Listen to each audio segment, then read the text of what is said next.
Hey folks, it's Finn.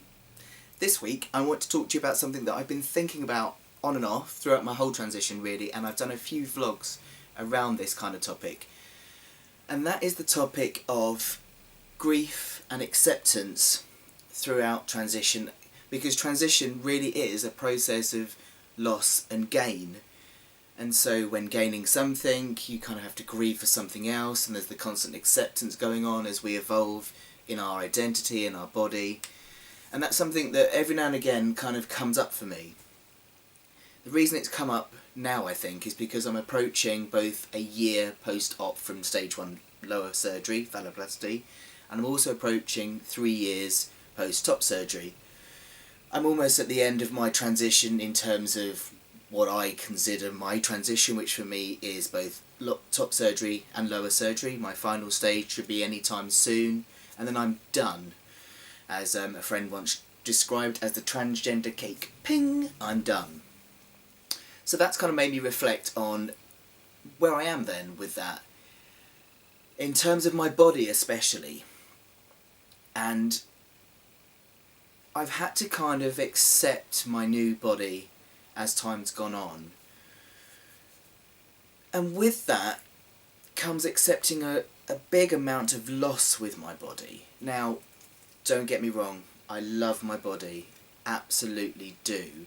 But I think it's really important to talk about this aspect of going through surgery, that I needed lower surgery, I needed top surgery in order to feel whole and complete and happy, and to get rid of that huge amount of dysphoria that I felt.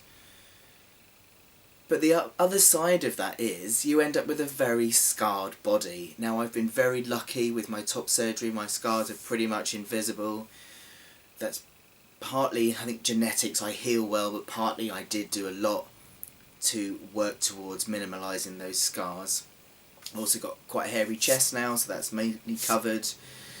This has healed really well. You know, I'm quite lucky with that. But still, you know, I stumbled across a picture of me when I was moving, and I used to kind of naked sunbathe when I worked in Seaton years ago. And there's me lying on this beach, obviously in female form, and I have got a pretty perfect body. And I can say that now looking back because, you know, I don't really feel a connection with it between me and that body now. So I can look at it objectively and say, wow, as a female body that was really quite beautiful. There was no scars, it was smooth skin and all of that. And actually now, the body I have now is in a far greater state, scar-wise, than it was back then. But actually, I'm happier with this body, regardless of the scars. When I do an update on my lower surgery, I'm actually going to do a shot of my whole body, neck down, with all the scars, just so you can see what I mean, because I think this is an important thing to think about. That in having the flat chest, in having the penis, that gain comes with a huge loss in terms of a permanently scarred body. Sometimes even the best well-intentions working towards scar minimalisation, some of us just do not heal well. I've got a scar on my side where they did my gland sculpting that just isn't healing. It's just really raw still, and you know, sometimes there's nothing that can be done.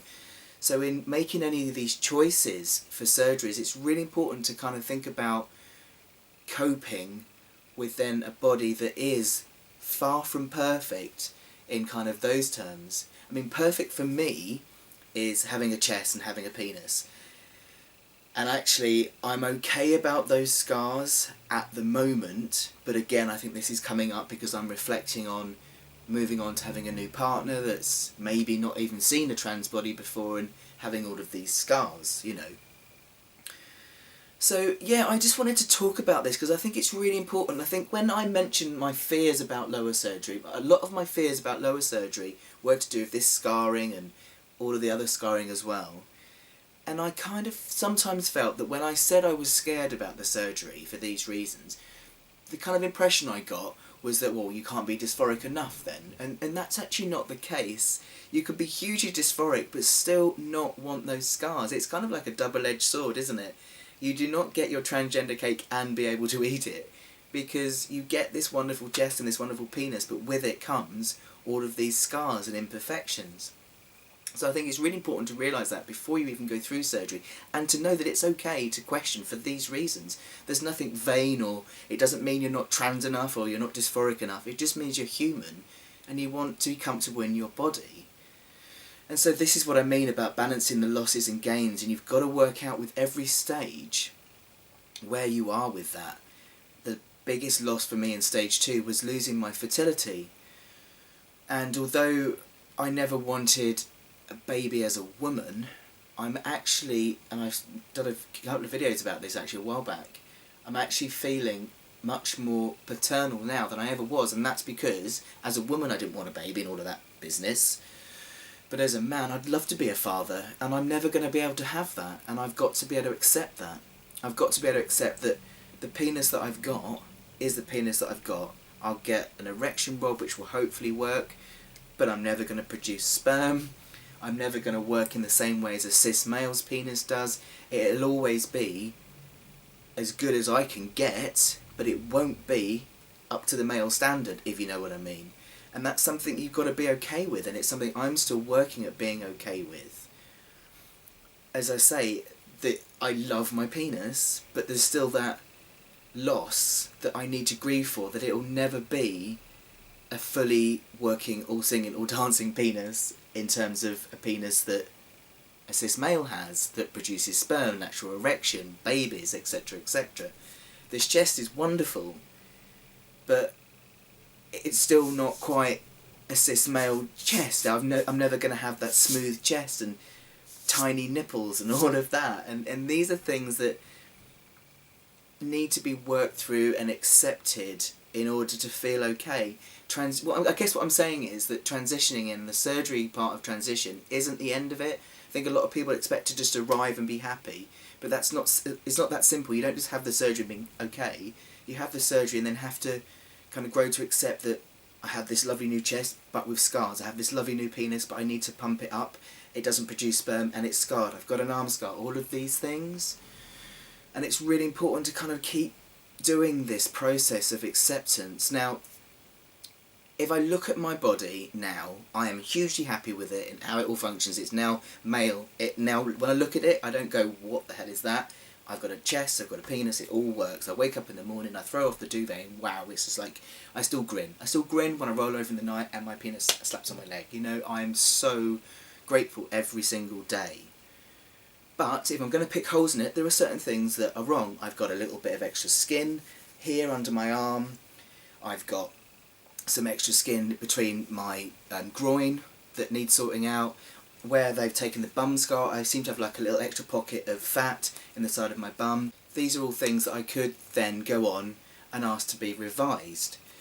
But I'm not going to, and I think this is quite difficult, and I don't mean any offence with this, but I worry sometimes about our culture of revision. A lot of people go for revisions. I think sometimes it's a case of maybe trying to work with acceptance with the body you've got.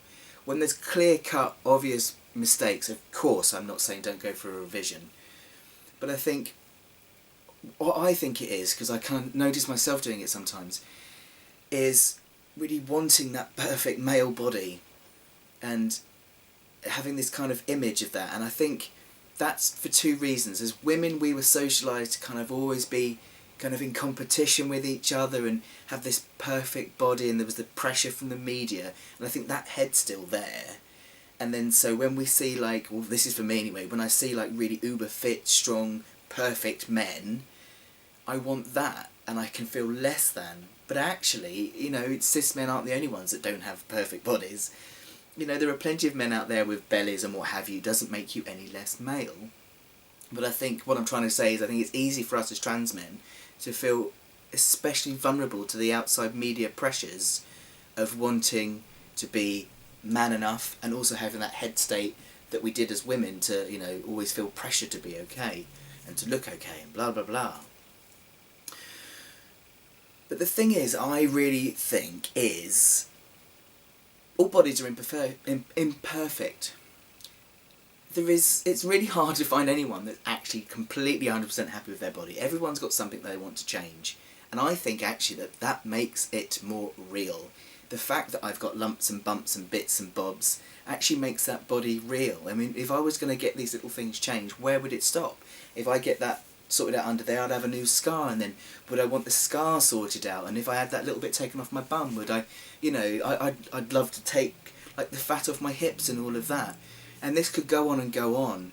And then you have to kind of question, how much am I doing this to make myself feel complete as a man, and how much has this become just a way of making myself happy? Do you know what I mean? I think the real investment has to be in being comfortable with yourself and being comfortable enough and having a good enough body and being good enough, because otherwise it could just be this constant search and constant unhappiness. So this was just something I wanted to share with you this week in my kind of ongoing thoughts about me accepting my body and realising that this journey is this process of loss and gain, and it's this constant acceptance. Where am I? Okay, can I do anything about it? Do I want to do anything about it? Is it wise to do something about it? What will I gain from it? Weighing it up, accepting and moving on. And it's a constant evolving process like this, and I think this is something that needs talking about, and it's okay to talk about it, because as much as we need these surgeries to live happily, we also need to acknowledge that it is scary, that there is some grieving to be done and some accepting to be done, and that's okay. In fact, more than okay, it's completely normal and very, very healthy. So yeah, it would be lovely to hear what you think on this matter and share your thoughts with me. There probably won't be a video from me next Thursday because I'm away to Greenman Festival in Wales. It's a lovely pagan, spiritual, folky festival in the middle of the Brecon Beacons. I go on Monday and I come back the following Monday. If I have time over the weekend, I might get a video up and sorted so it can upload automatically when I'm away. But if not, I will see you a week on Thursday for another upload. Take care of yourselves, everybody. Have a lovely weekend.